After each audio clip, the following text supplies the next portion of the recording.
La première chose que ma sœur a dite n'était pas bonjour. C'était « on ne nourrit pas les figurants ». Puis elle a fait glisser un simple verre d'eau vers mon fils pendant que ses propres filles attendaient leur plat de homard aux herbes de Provence. Ma mère n'a pas scié, ajoutant simplement « tu devrais savoir rester à ta place ». À cet instant précis, chaque son dans le restaurant s'est évanoui. Les rires, la musique d'ambiance, le tintement des fourchettes, tout a disparu jusqu'à ce que je n'entende plus que le bruit de la déglutition difficile de mon fils à côté de moi. Je ne me suis pas battu. Je n'ai pas pleuré. J'ai simplement souri et prononcé un seul mot. Notez.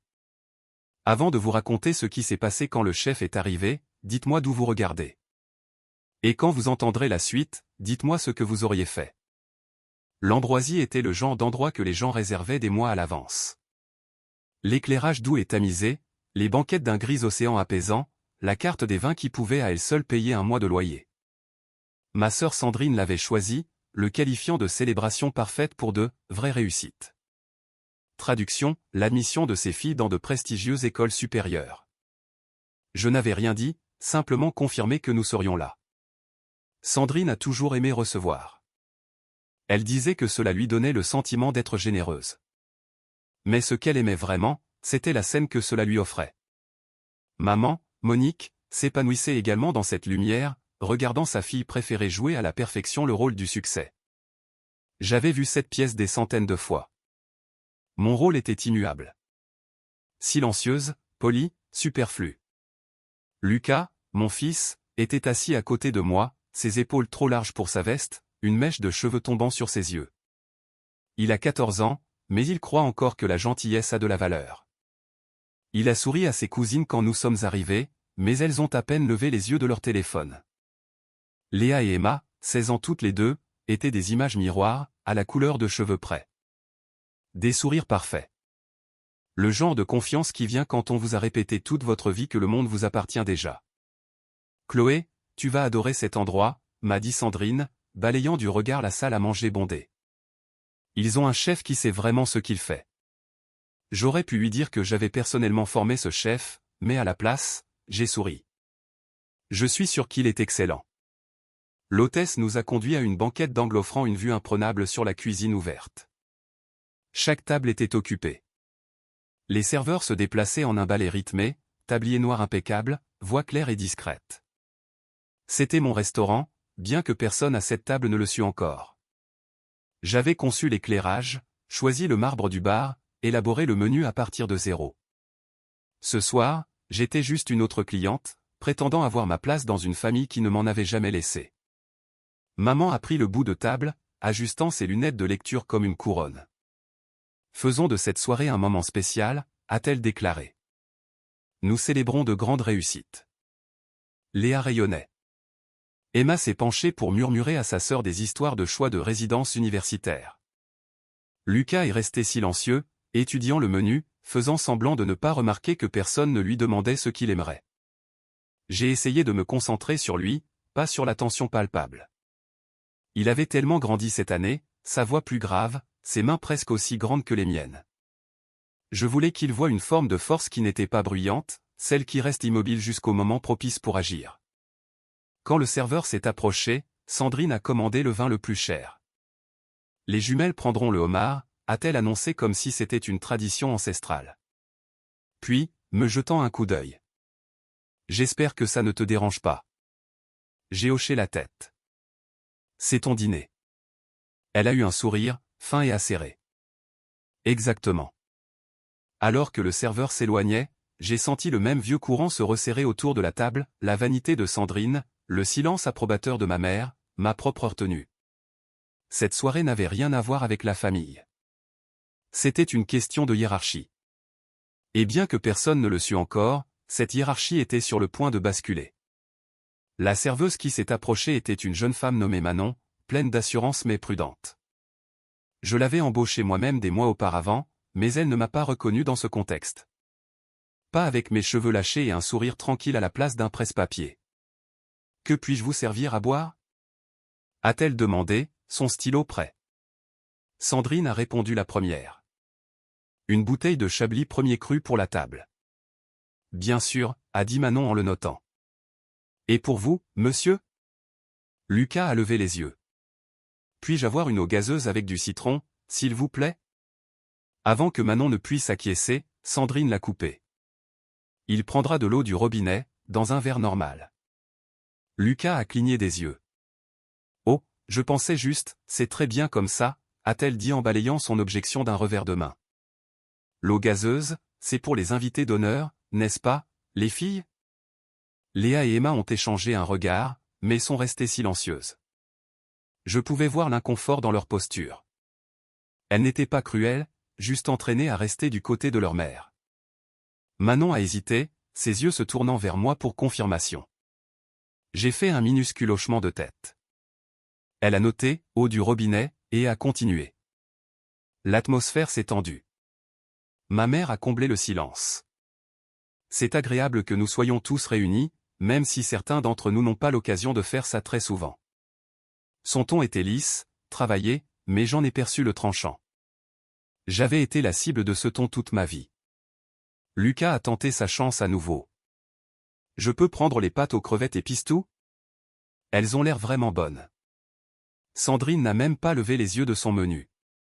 C'est un peu excessif pour ce soir. J'ai croisé son regard. Pour quelle raison exactement? Elle a souri comme si elle faisait une faveur à un enfant. Chloé, ce dîner célèbre les réussites des jumelles. Ne compliquons pas les choses.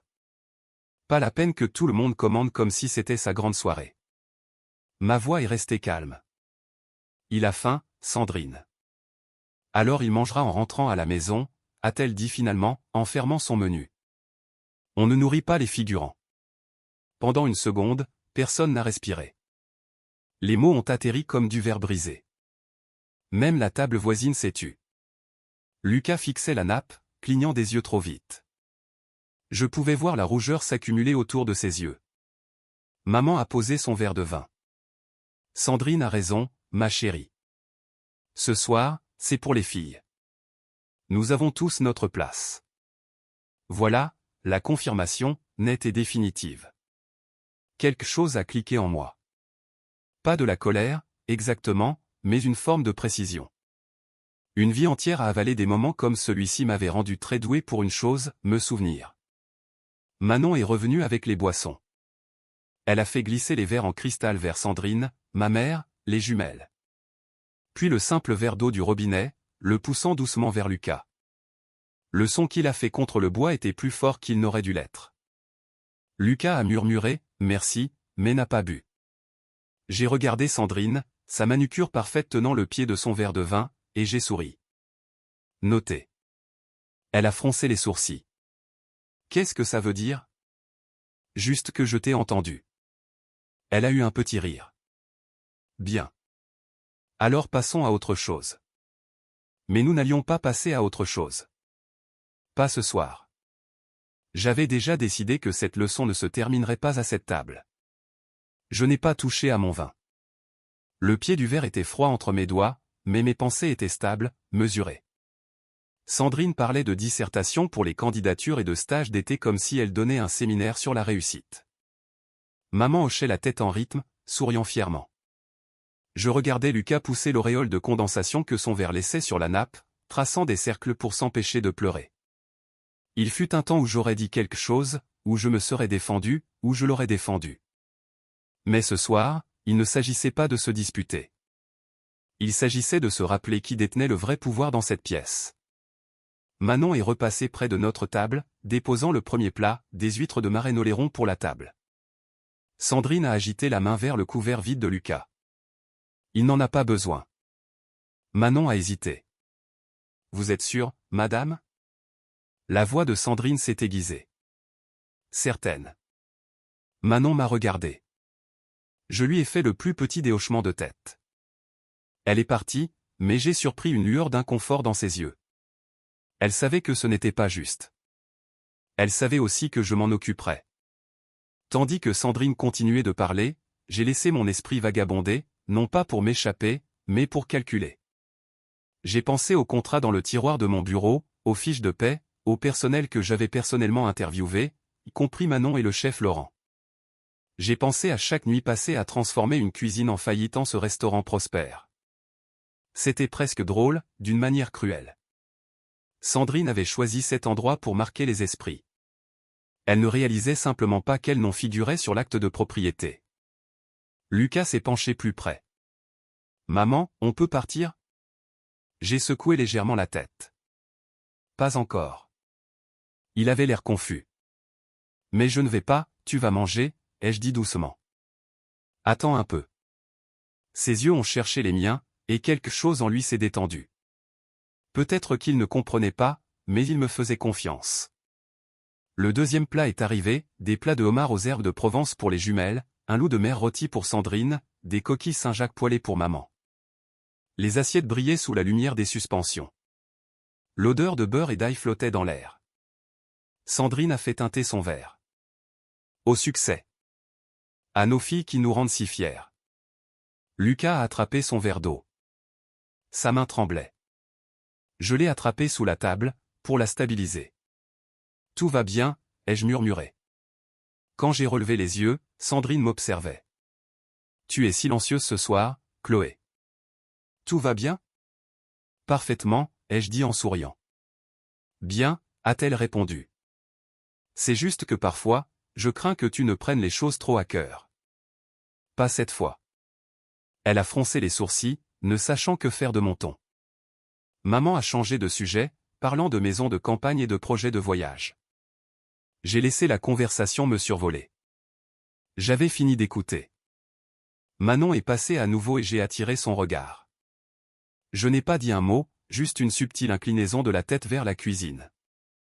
Elle a acquiescé une fois avant de disparaître derrière les portes battantes. J'ai bu une gorgée d'eau. Le moment approchait, et quand il viendrait, il serait calme, délibéré et final. Sandrine s'est adossée, satisfaite, ses filles riant à côté d'elle. Et j'ai pensé, laissez-les rire maintenant, parce que lorsque le chef arrivera, personne n'oubliera ce dîner. Quand le chef est arrivé, ai-je dit plus tard, la salle s'est immobilisée.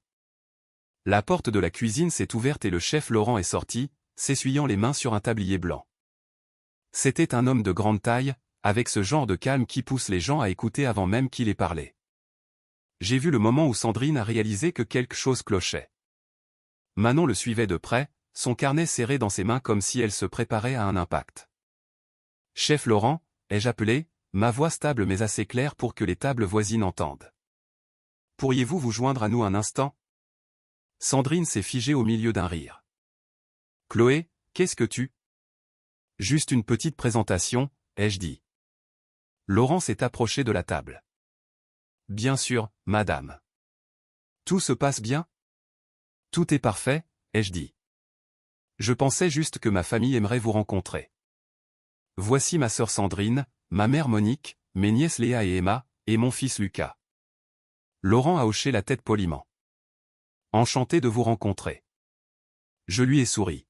« Chef, pourriez-vous leur dire quelle est votre position ici ?» Il a cligné des yeux, confus mais professionnel. « Je suis le chef de cuisine de l'Ambroisie. »« Et à qui rendez-vous compte ?» ai-je demandé. Son regard a oscillé entre moi et Sandrine, puis est revenu vers moi. « À vous, Madame Dubois. » La table est devenue silencieuse. Même les jumelles ont arrêté de chuchoter.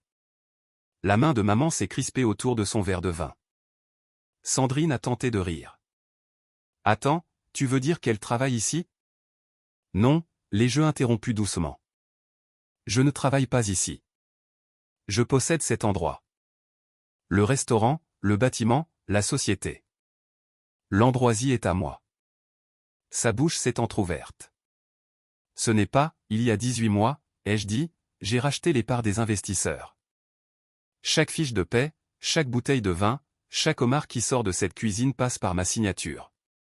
Le bruit ambiant a de nouveau diminué, comme si le restaurant lui-même se penchait pour écouter. Un couple voisin a échangé des regards. Maman a retrouvé sa voix la première. « Chloé, ma chérie, ce n'est pas nécessaire. »« Si, ça l'est, ai-je dit. Parce que ce soir, vous avez toutes les deux décidé d'apprendre à mon fils à connaître sa place. Alors, assurons-nous que nous comprenons tous exactement où nous nous situons. » Sandrine a rougi, ses mots s'en mêlant. « Je ne voulais pas dire, tu as dit qu'on ne nourrissait pas les figurants, ai-je coupé, calme mais tranchante. Et ensuite, tu as dit à mon employé de ne pas servir mon enfant. Ce n'était pas un lapsus. C'était toi me montrant qui tu es. Lucas nous regardait tour à tour, les yeux écarquillés, ne sachant s'il devait se sentir vengé ou terrifié. J'ai posé ma main sur son épaule. Ne t'inquiète pas, ai-je dit doucement. Nous avons fini d'être des figurants. Je me suis tourné vers Manon. Pourriez-vous s'il vous plaît apporter à mon fils un plat de homard, celui avec le beurre truffé et le spécial du chef hors menu? Ce que vous pensez qu'il aimera le plus. Manon a acquiescé, son expression un mélange de soulagement et de fierté. Tout de suite, Madame Dubois. Merci, ai-je dit.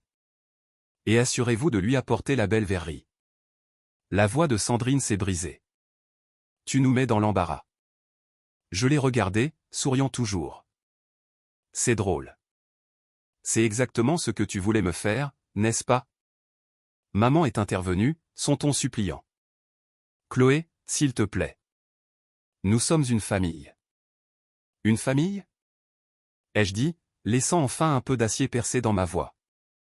Une famille ne reste pas les bras croisés pendant que leur petit-fils est traité comme un chien errant. Une famille ne dit pas à un enfant qu'il ne mérite pas de dîner. La couleur a quitté son visage. Je me suis tourné vers Laurent. Chef, veuillez vous assurer que le repas de mon fils soit parfait. J'aimerais qu'il se souvienne de ce dîner pour les bonnes raisons. Laurent a esquissé un petit sourire. Vous avez ma parole. Alors qu'il disparaissait dans la cuisine, les convives voisins ont commencé à murmurer. Certains me regardaient avec sympathie, d'autres avec admiration. Sandrine s'est redressée, feignant de ne pas les entendre, mais son cou était d'un rouge profond. Le plat de Lucas est arrivé peu après, un étalage élaboré qui aurait pu nourrir 2 personnes. Le homard fumait, l'odeur de truffe emplissant l'air. Laurent a lui-même posé l'assiette. Bon appétit, jeune homme. La voix de Lucas a tremblé. Merci. Les jumelles de Sandrine ont baissé les yeux sur leurs assiettes, silencieuses maintenant, leur confiance antérieure envolée. Je me suis légèrement penché en avant. Mange, Lucas. Il a hésité, puis a pris une bouchée, ses épaules se détendant. C'est vraiment bon. Je sais, ai-je dit. C'est à toi. J'ai levé mon verre, non pas pour un toast, mais en une déclaration silencieuse à la connaissance de sa propre valeur. Sandrine a murmuré. Tu avais prévu ça, n'est-ce pas? J'ai secoué la tête. Non, c'est toi. Tu as choisi le restaurant. Tu as choisi la table. Tu as choisi la scène. Tout ce que j'ai fait, c'est allumer les lumières. Maman a mis sa tête dans ses mains. S'il te plaît, arrête, Chloé. Je vais arrêter, ai-je dit. Après une dernière chose. J'ai fait un geste vers Manon. S'il vous plaît, apportez l'addition à ma sœur. Les yeux de Sandrine se sont écarquillés. Pardon? C'était ton dîner, ai-je dit d'un ton égal. Ta célébration. Tu as commandé la bouteille de Chablis premier cru, le homard pour les filles. Tu voulais être l'hôtesse. Les hôtesses paient. Elle a cherché son sac à main, frénétique. Chloé, allons, ne t'inquiète pas, ai-je dit doucement. Tu peux te le permettre. Après tout, tu as dit que le succès devait être célébré comme il se doit. Lucas continuait de manger, calme mais apaisé maintenant. Ses yeux se sont levés vers moi, cherchant la permission de sourire. Je la lui ai donnée. Sandrine a finalement retrouvé sa voix. Ce n'est pas juste. J'ai incliné la tête. Juste? Tu veux parler de ce qui est juste? Elle n'a rien dit. Voilà ce qui est juste, ai-je continué. Tu apprends à tes filles quels sont les personnages principaux. Tu leur apprends à traiter les autres comme des accessoires. Et ce soir, elles t'ont regardé apprendre ce qui arrive quand l'histoire change de direction. Silence. Même la musique de fond semblait ralentir. Lucas a pris une autre bouchée de homard, puis a regardé sa tante. C'est vraiment bon, a-t-il dit doucement. La lèvre de Sandrine a tremblé. Je suis désolé, a-t-elle murmuré. Pas à moi, ai-je dit. À lui. Elle s'est tournée vers Lucas, la voix brisée. Je suis désolé, mon chéri. Il n'a pas répondu, se contentant de hocher la tête une fois. Maman a parlé ensuite, défaite. Nous devrions y aller. Oui, ai-je convenu. Vous devriez. Elles se sont levées maladroitement, rassemblant leurs sacs, leurs assiettes intactes fumant encore. Les gens les ont regardées sortir, les chuchotements les suivant comme des ombres. Quand la porte s'est refermée derrière elle, la pièce a expiré. Lucas a levé les yeux vers moi. Est-ce qu'elles vont te détester maintenant? Peut-être pendant un certain temps, ai-je dit. Mais ce n'est pas grave. Je ne l'ai pas fait pour elle. Il a hoché la tête lentement, puis a souri, un petit sourire prudent qui devenait plus fort à chaque seconde. Bien, ai-je dit doucement. Maintenant, mange. Il l'a fait, et je me suis adossé, laissant la satisfaction s'installer. La justice n'a pas toujours besoin de bruit. Parfois, elle a juste besoin de clarté et d'un plat de homard parfaitement cuit. Le salon privé à l'arrière semblait plus calme, presque doux. Le bruit du restaurant n'était qu'un murmure derrière la paroi de verre. Lucas était assis en face de moi, son assiette à moitié vide, la nervosité enfin disparue de son visage. « Maman, a-t-il dit, pourquoi est-ce que tante Sandrine m'a appelé un figurant? Parce que certaines personnes pensent que la valeur est quelque chose qu'elles ont le droit de décider, ai-je répondu. Elles ont tort. Il a hoché la tête, étudiant le liseré doré de son assiette. Tu n'as pas crié. Non, ai-je dit. Les gens comme elles s'attendent à ce que tu perdes le contrôle. La meilleure vengeance est de leur rappeler que tu n'as pas besoin de le faire. Il a souri. Alors je suis fier de toi. J'ai tendu la main sur la table, balayant une miette de sa manche. Sois fier de toi aussi, Lucas. Tu n'as pas craqué. Tu es resté gentil. C'est ça qui fait de toi le personnage principal. Nous avons quitté l'Ambroisie juste avant la fermeture. Les lumières de la ville se brouillaient contre le pare-brise, le genre de lueur qui donne l'impression que tout est nouveau. Lucas s'est adossé à son siège, repu et silencieux, regardant par la fenêtre comme s'il comprenait enfin quelque chose qu'on ne lui avait jamais dit auparavant. Certaines personnes passent leur vie à apprendre leur place. D'autres la construisent. J'ai construit la mienne, une insulte, une longue nuit, une assiette à la fois, jusqu'à ce que plus personne ne puisse faire glisser un verre d'eau sur ma table. Si on vous a déjà fait sentir petit, dites-moi d'où vous regardez.